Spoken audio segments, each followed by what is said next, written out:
Müqəddəslər müqəddəsi, bir şərəfli vuruş üçün uğur dilə, yol ver mənə. Babaların cürətini, qüdrətini al ver mənə. Düşmənimə hiddətlərin hiddətini al ver mənə. Qanım axsa sən üstəlik qanımı ver. Canım getsə canımı ver. Al ruhumu qanadlandır, damarımı palıdlandır, bədənimi povadlandır, kipriyimi oxa döndər, ayağımı deyircəkli çarxa döndər, qollarımı lülə elə, barmağımı güllə elə, şər üstümə yeriyəndə, düşmən məni hərləyəndə, çarpanağa döndər məni, qanım axan bir torpağa, al bayrağa döndər məni, zərrə olum, qəlpə olum, düşmənimə qoy yenidən zərbə olum. Düşmən qaçır, avtomatım, açıl, açıl. İlan kimi mələ görüm, sinəmi dürtmələ görüm, döşümü yumruqla görüm, şər yolumu bağla görüm. Yad ayaqda tapdaq olan bir torpağın Qarabağın, qarşısında üzüm qara.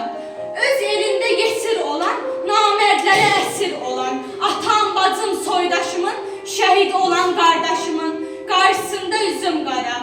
Yox bağrım öz ahımı, ulu tanrım, Azərbaycan, ağ südünü ovcuma sal. Öz əlimlə yuyum qara günahımı, de doğ mənim sabahımı, de boğ mənim tanahımı. Dodağımda bircə kəlmə, başqa olsa, özgə olsa, ürəyimdə bircə qırıq, titrəyişdən kölgə olsa, qorxaqlığım, xəyanətim olsa əgər, demə mənə, əskər oğlu, oğul əskər.